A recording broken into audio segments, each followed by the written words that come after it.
오늘 말씀은 지난주에 이어서 내 평생에 선하신 하나님이시다라고 하는 주제로 말씀을 전하도록 하겠습니다. 지난주에는 신학적으로 한 4가지 분류를 했습니다.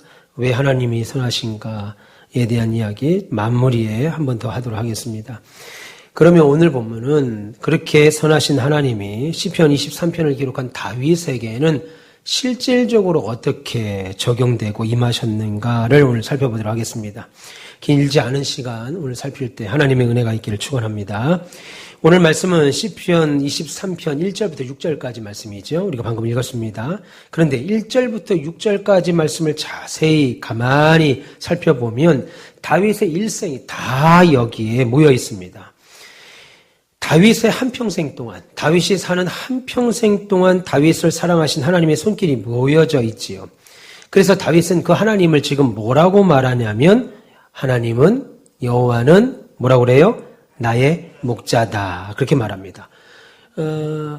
우리는 소를 키우고 돼지를 키우는 민족인데 목동에 대한 이미지는 거의 없죠. 그래서 목자라고 할 때 그냥 어릴 때 성화나 교회 오래 다니면 교회에서 주는 상 위에 그림처럼 붙어있는 예수님이 아주 긴 지팡이 들고 있는 정도의 그냥 목자라는 의미로만 알고 있습니다.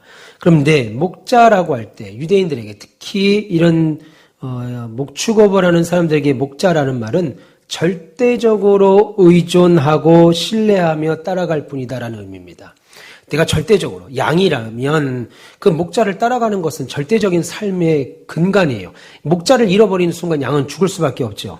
절대 의존하고 신뢰하며 따라갈 뿐이다. 그리고 내게 있어서 뭐라고 그래요? 또 나는 부족함이 없다. 도대체 뭐가 부족함이 없다고 했을까? 보면 무엇에 부족함이 없다고 그랬어요? 다윗은 그때 2절부터 보니까 푸른 풀밭에 누이고 쉴만한 물가로 인도하셨고, 다시 말해서 먹고 사는 거 걱정 없고 내 영혼을 소생시키고 쭉 이래서 부족함이 없구나라고 말하는데, 그 부족함이 없다는 것의 결론이 뭐예요? 2절부터 6절까지의 부족함이 없는 구체적인 하나하나의 사실들을 쭉 2절, 4절, 2절, 3절, 4절, 5절에 쭉 나열합니다. 구체적인 예를 나열하고 그 결론이, 그 부족함이 없다는 것의 결론을 뭐라고 그러냐면, 말씀드린 대로 2절부터 5절까지 부족함이 없다는 것의 구체적인 하나하나의 사실들을 결론 6절에 가서 결론을 짓습니다. 그래서 6절이 시편 23편의 목적이라고 볼 수 있고 종착점이에요. 결국 6절, 그게 결국인데 6절을 같이 한번 읽어볼까요? 시작. 내 평생의 선하심과 인자하심이 반드시 나를 따르니니 내가 여호와의 집에 영원히 살리라. 아멘. 내 평생에 하나님의 뭐가 따른다는 거예요? 선하심. 인자하심은 그 선하심에서 파생되는 거죠. 내 평생에 하나님의 선하심이 반드시 나를 따름 결과 뭐라는 거예요? 두 번째로 여호와의 집에 내가 영원히 살게 됐다. 이것이 시편 26편의 주제구절이고 결론구고 종착점인데, 1절에 하나님은 내 목자시다라고 말하면서 2절부터 5절까지 그 하나님이 내 평생에 어떻게 나를 도우셨는가를 설명하고, 마지막 6절을 귀결할 때 하나님은 하나님의 선하심이 나와 함께 했고 내가 영원히 하나님의 집에 거할 것이다 라고 말씀하고 있습니다. 하나님의 목자가 되셔서, 하나님이 나의 목자가 되셔서, 선생님 왜 거기 앉아있어요? 일로 와. 눈에 거슬리게 그리고 있지 말고. 예, 엄청 눈에 거슬린다. 예, 사랑하는 성민. 우리 아들하고 이름이 똑같아가지고, 예, 어제 나한테 문자가 왔어요. 장문의 문자. 난 그런 장문의 문자를 받으면 아주 심장이 덜컹덜컹거려요. 목사님 사랑합니다. 제가 목사님 사랑하는 거 아시죠? 뭐 이런 내용을 쭉 보냈어요. 엄마 아버지한테 사랑 많이 받고 자랐나 봐. 담임 목사한테 그렇게 말하는 부교장 없는데 저한테 그렇게 제가 목사님 사랑하는 거 아시죠? 뭐 이렇게 문자를 보냈더라고요. 그래서 답을 쳤어요. 어쩔? 하려다가 답을 안 했습니다. 그냥 하트 문자만 보냈어요. 감사한 일이죠. 제가 사역 중에 저런 전사를 만난 것도 감사합니다. 우리 4분의 전사님이 다 저한테 소중하고 귀한 분들이에요. 기도 많이 해주시면 감사하겠습니다. 하나님은 내 목자가 되셔서 내가 하나님의 제 영원히 사는 삶에 어떤 부족함도 없게 하셨다. 그 말이죠. 오직 하나, 나를 향하여 평생 동안 선하시고 인자하심으로 나를 베풀어 주시고 대해 주시니까 그로 인하여 내가 주 앞에 불순종하고 내가 주 앞에 죄를 범하고 내가 주 앞에 온전치 못할지라도 하나님은 나를 살리셨다. 하나님의 선하심과 인자하심이 나를 살리셨다. 결국 그 여호와의 집에 영원히 살도록 이끄시니 그가 바로 나의 목자시고 그런데 내가 어떤 부족도 말할 수 없는 것이 당연한 거 아닌가? 뭐 그 말이죠. 지금 그것이 시편 23편의 전체 내용입니다. 이 부족함의 의미는 영원한 생명 되신 하나님의 놀라운 사역의 완전성이라고 우리가 조금 어려운 말로 할 수 있습니다. 다시 말해서 여러분의 인생을 하나님 만드셨죠. 그리고 여러분들을 하나님의 교회 안으로 신앙으로 부르셨습니다. 그 사랑이 그러하다는 거예요.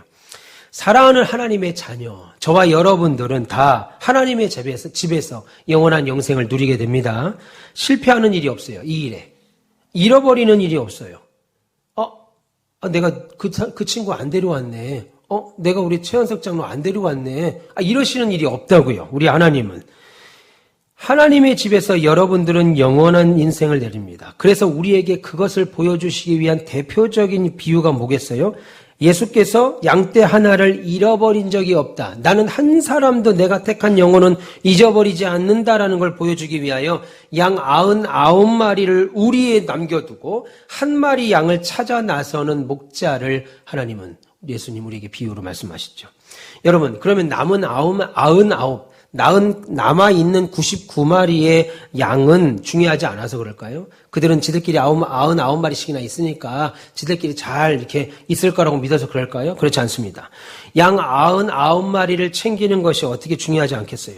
그 본문에서 한 마리 양을 찾으러 나가시는 예수님은 뭘 말하는 거냐면 예수님께는 잃어버리는 하나님의 영혼이 없다라는 겁니다.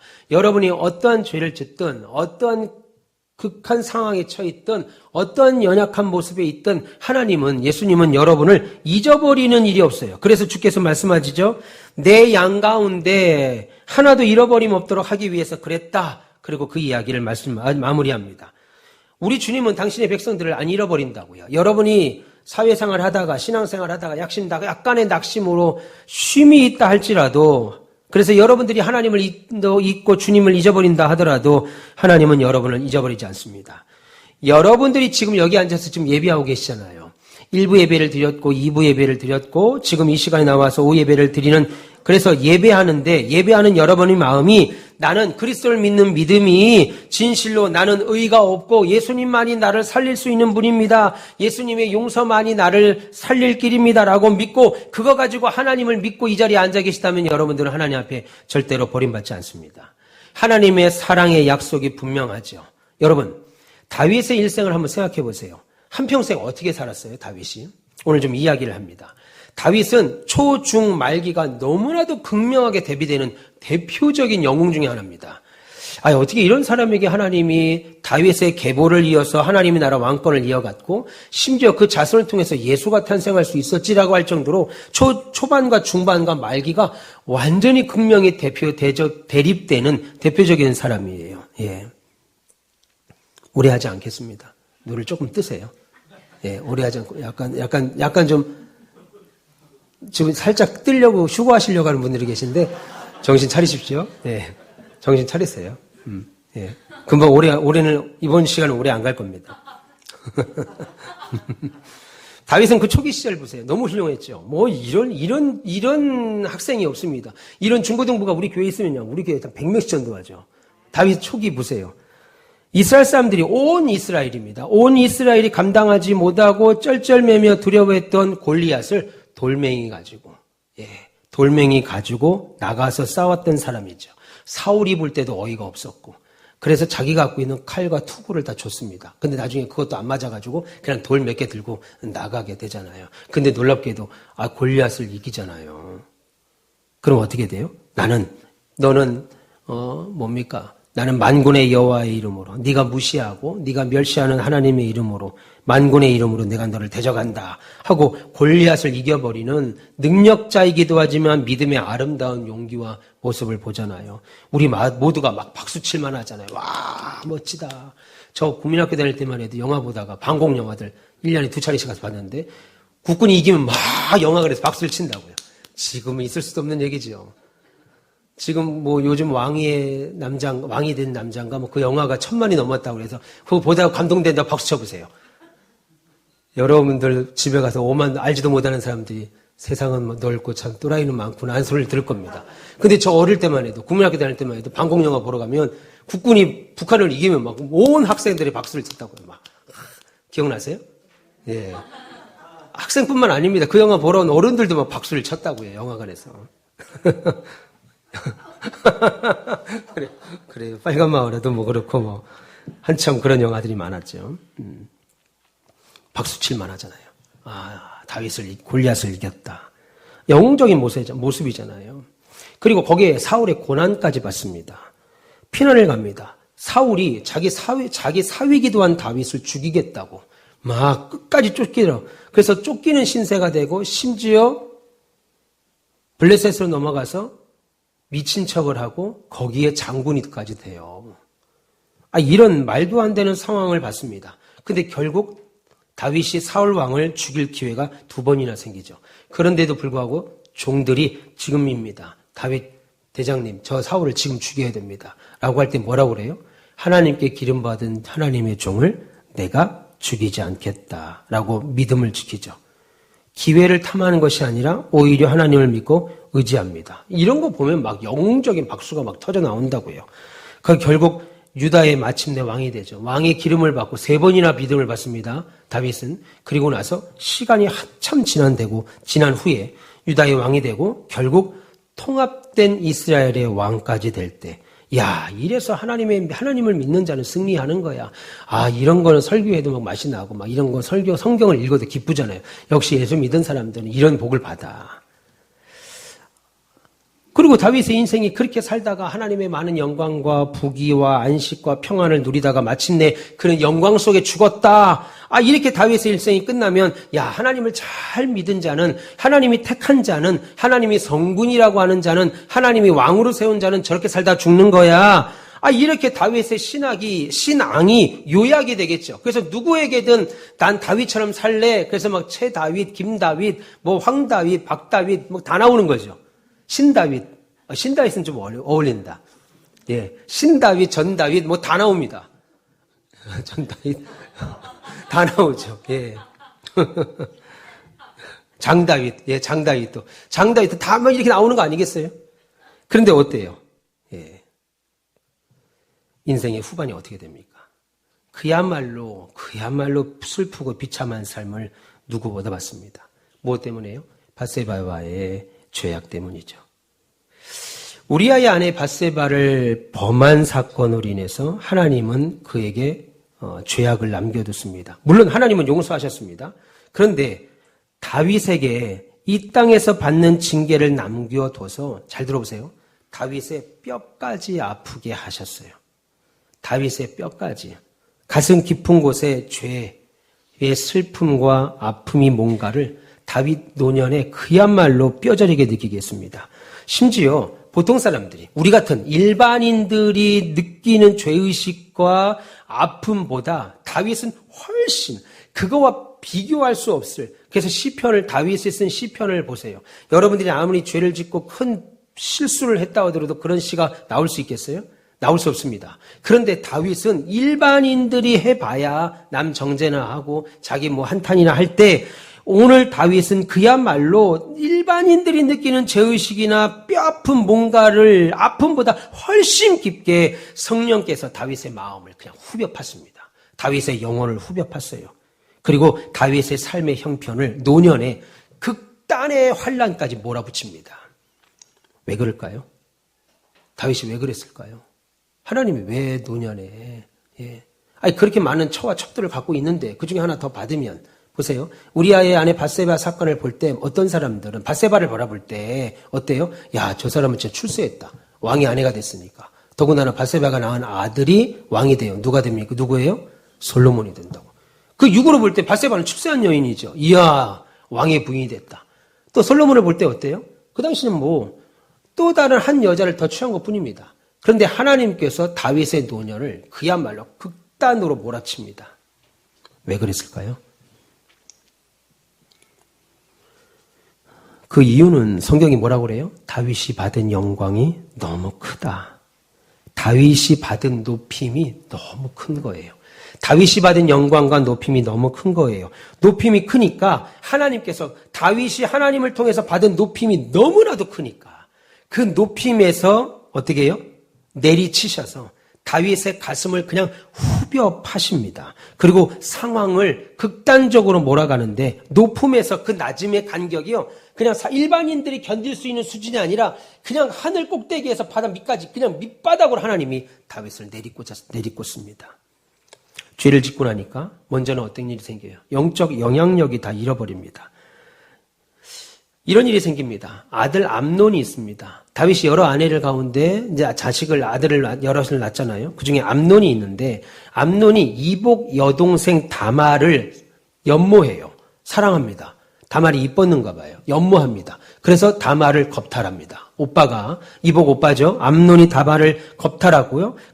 그리고 만약에 다말을 사랑하면 그를 아내로 주겠다고 했는데 이 암논이 다말을 겁탈하고 그 다말을 버려두고 그냥 가버려요. 그 말을 들은 다말의 오빠 누구예요?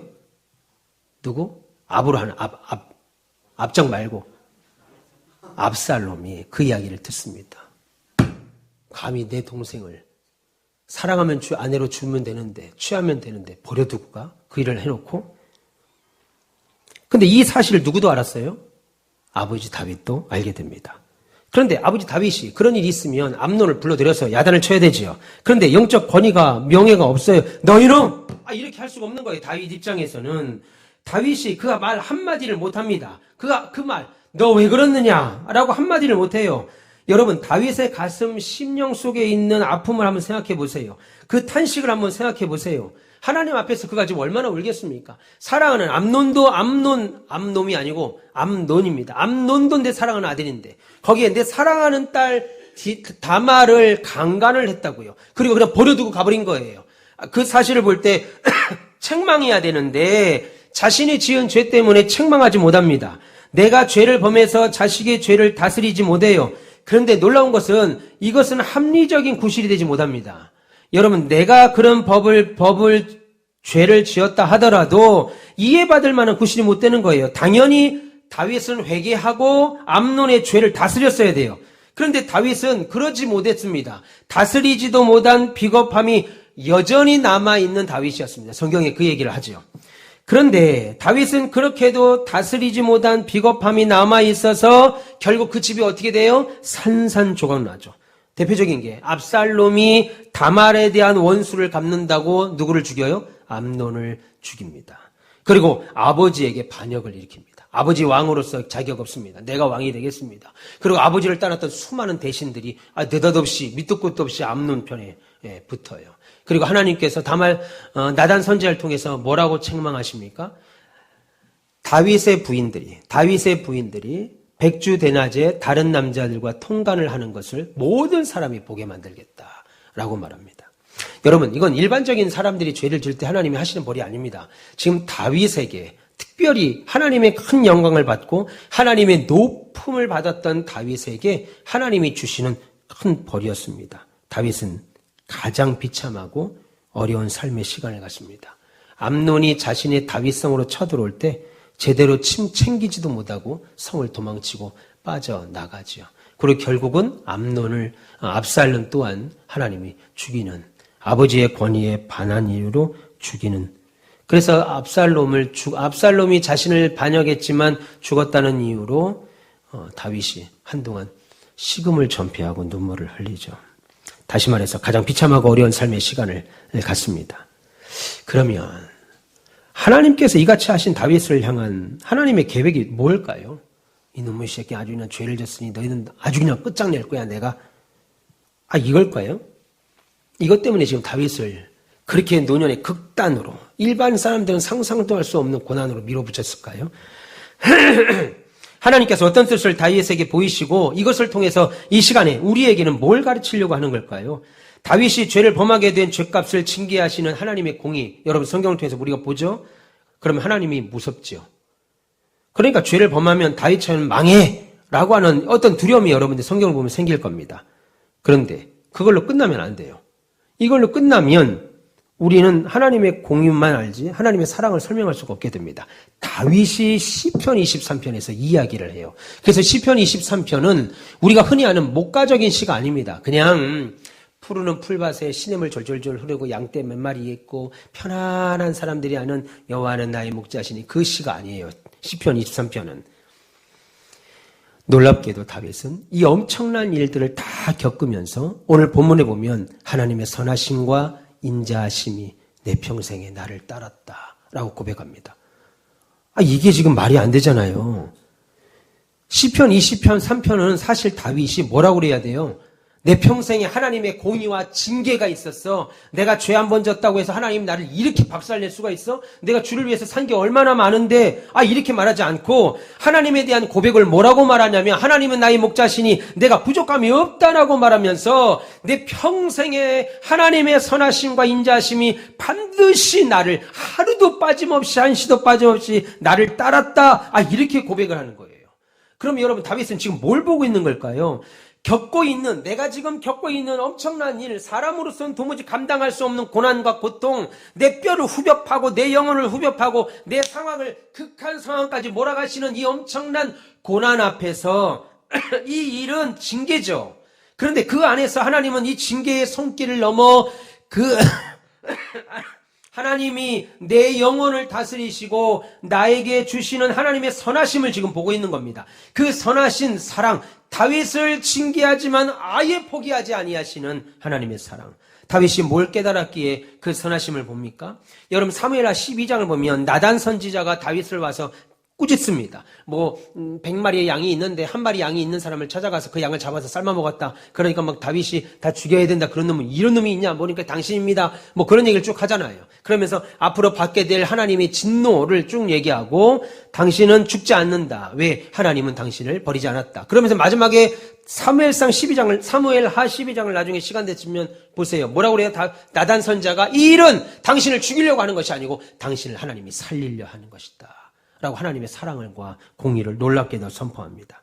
이 징계는 당신을 구원해서 내치려고 하는 게 아니고 하나님께서 당신을 살리기 위한 것이다. 그렇게 말합니다. 그리고 하나님이 살리기 위하여 하신 손길로 다윗은 자신이 겪고 있는 그 비참하고 슬픈 인생길을 이렇게 해석합니다. 내가 이 일을 당하고 보니까 너무 공고하고 너무 슬프고 너무 괴롭고 너무 아파. 그리고 자기 인생의 후반부를 보면서 그런 중에도 나를 살리려고 하고 완전히 죽여버리려고 하는 하나님이 아니고 나를 살리려고 하는 하나님의 사랑을 지금 다윗이 본다고요. 그 선하심이 바로 뭐예요? 나 같은 죄인 살리신 이 찬양. 옛날 성도들은 이 찬양으로 막 눈물이 흘렀다고요. 근데 지금 왜 안 돌립니까? 죄에 안 졌어요? 죄를 더 졌는데 죄가 만연해서 그래요. 죄가 죄인지도 안 와다, 이제. 안 와다. 저번에 텔레비전인가 어딜 보는 게 재밌는 게 하나 있더라고요. 청바지를 빨지 말래요. 1년 반 동안. 그럼 더러운 게 묻잖아요, 청바지에. 그게 요즘 패션이래요. 더럽게 입고 다니는 게. 내가 그걸 보면서 한심하대. 뭘 보고 앉았냐, 지금. 청바지를 1년 반을 안 빨고요. 그 사람이 그 패션을 자기 욕조에 가서 물 받아가지고 했는데 욕조물이 새까매요. 1년 반을 안 빨고 입은 거예요. 그 청바지만 계속 입은 거예요. 근데 그게 패션이라는 거예요. 그게. 예전에는 나 같은 죄인 살리신 하면 나만 해도 눈물이 훅 나는데 아니야 전주만 해도 눈물이 나는데 지금 나 같은 죄인 4절을 완창해도 눈물이 안 나요. 전혀 안 나. 왜 그래요? 죄를 안 져서 그래요, 여러분들? 아니면 더 많은 죄를 졌을 겁니다. 유튜브 통해서 눈으로 보는 죄, 마음으로 짓는 죄, 온갖 죄들. 그런데 마음이 무덤덤해진 거죠. 나를 용서하시는구나. 나 같은 죄인도 죄의 깊이를 깨닫고 하나님의 인자하심과 선하심을 찬송하도록 다윗을 이끄신 거죠. 그래서 승리자 된 다윗이 마지막에 뭐라고 그래요? 야, 내가 왕이 됐어. 통일 왕국이 됐어. 내가 골리앗도 이겼어. 야, 나 좀 봐. 나 좀 봐. 라고 하는 것이 아니고 지금 시편 23편의 다윗의 찬양에는 자신의 약하고 악하고 비참했던 자신을 받으시는 하나님의 선하심과 인자하심을 보도록 그 인자하심과 선하심을 찬송하도록 우리를 이끌고 있는 겁니다. 여러분 오늘 1절부터 6절까지 다시 한번 읽어볼까요? 읽겠습니다. 시작. 여호와는 나의 목자시니 내게 풀밭이리로다. 그가 나를 푸른 풀밭에 누이시며 쉴만한 물가로 인도하시는도다. 내 영혼을 소생시키시고 자기 이름을 위하여 의의 길로 인도하시는도다. 내가 사망의 음침한 골짜기로 다닐지라도 해를 두려워하지 않을 것은 주께서 나와 함께 하심이라. 주의 지팡이와 막대기가 나를 안위하시나이다. 주께서 내 원수의 목전에서 내게 상을 차려주시고 기름을 내 머리에 부으셨으니 내 잔이 넘치나이다. 내 평생의 선하심과 인자하심이 반드시 나를 따르리니 내가 여호와의 집에 영원히 살리로다. 아멘. 한 번 더 볼까요? 시편 51편 한번 펴보세요. 시편 51편 1절과 3절 그대로 들어가면 시편 51편은 23편의 부록이라고 보시면 되겠습니다. 시편 51편 1절 3절 같이 읽습니다. 1절부터 3절 시작. 하나님이여 주의 인자를 따라 내게 은혜를 베푸시며 내게 근육을 따라 내 죄악을 지워주소서. 나의 죄악을 맑게 씻으시며 나의 죄를 깨끗이 제하소서. 물은 나는 내 죄가를 아오니 내 죄가 항상 내 앞에 있나이다. 아멘. 이것이죠. 자신의 인생 후반절에 여호와의 선하심과 인자하심이 함께할 때 이것이 연결되는 겁니다. 시편 23편 6절에서 내 평생의 선하심과 인자하심이 반드시 나를 따르리라 고백했던 그 선하심과 인자하심이 지금 시편 51편 1절에서 주의 인자를 따라 내게 은혜를 베풀어 주시고 주의 긍휼을 따라 내 죄악을 지워 주소서. 그리하여 나로 하여금 하나님의 집에 영원히 살게 하소서라고 하는 고백이 이어지는 거죠. 그리고 시편 51편 12절에서 15절 한 번 더 보겠습니다. 12절에서 15절 시작. 주의 구원의 즐거움을 내게 회복시켜 주시고 자원하는 심령을 내게 주사 나를 붙드소서. 그리하면 내가 범죄자에게 주의 도를 가르치리니 죄인들이 주께 돌아오리라. 하나님이여 나의 구원의 하나님이여 피 흘린 죄에서 나를 건지소서. 내 혀가 주의 의를 높이 노래하리이다. 주여 내 입술을 열어주소서. 내 입이 주를 찬송하며 전파하리라 라고 했습니다. 이것이 성도가 갖는 회복된 영광이지요. 하나님 나를 용서하셨으니 나 또한 죄인들을 용서하고 그들이 죄에서 돌아오도록 하겠습니다. 그 결과는 하나님께만 영광입니다. 현세에 살면서 누리는 세속적인 영광이 아니라 내 입술을 열어서 이것이 주 앞에 누려지는 회복된 영광이라고 볼 수 있죠. 이 안에서 그리스도를 자랑하는 찬송이 나오는 겁니다. 돈 많이 벌고 좋은 건 누리게 돼도 찬송이 나오죠. 그러나 그것은 단회적이에요. 그러나 예수를 자랑하는 그리스도 안에서 누려지는 회복의 영적 영광은 찬송이 되죠. 하나님의 선하심이다. 그리고 그 선하심은 영원히 여호와의 집에 살게 하는 것으로 시편 23편은 결론이 나죠. 여러분 지난주 말씀드린 대로 이 땅에 사는 동안 만드신 창조 세계 속에서 하나님의 선하심이 있습니다. 그리고 그 가운데 생명들을 살 수 있도록 보존하신 하나님의 선하심이 있습니다. 세 번째는 심판을 오래 참으사 악인들에게도 회개의 기회를 주시는 것에 하나님의 선하심이 있습니다. 그런데 이 모든 것 가운데 하나님을 선하심으로 비롯되는 우리와의 관계 속에서 하나님의 백성인 저와 여러분들, 하나님과 여러분들 관계 속에 주어진 것은 하나님의 긍휼, 하나님의 인자, 하나님의 자비, 인애, 오래 참으십니다. 끝까지 우리를 구원하시는 그 사랑. 여러분, 저와 여러분들이 세상을 나가고 교회를 나오지 않고 어떤 죄를 진다 할지라도 끝까지 우리를 사랑하시고 구원하시는 사랑. 이것이 하나님의 선하심에서 나오는 행위들이죠. 그 선하신 하나님께서 그의 아들을 주신 거예요. 우리의 죄로. 그 아들을 믿는 자마다 그 은혜 가운데 있도록 하셨으니 우리의 하나님은 실로 높이 찬양받으실 선하신 하나님이십니다. 물론 우리의 삶에 하나님께서 다윗처럼 그렇게 안 하실 거예요. 다윗은 아주 특별한 사람이죠. 그럼에도 불구하고 여러분들 가운데 그런 어려움과 고통이 있다 할지라도 내가 어떻게 하나님 앞에 나가? 나 그만 다 둘란다 하지 마시고 한 마리 양을 찾으시는 하나님, 선하신 하나님께서 우리에게 행하시는 이 일, 결국은 그 선하심이 나를 평생 따라오심으로 내가 주의 집에 영원히 거하게 되는 그런 놀라운 은혜가 오늘 다윗에게 그리고 여러분들의 있기를 주님의 이름으로 축원합니다.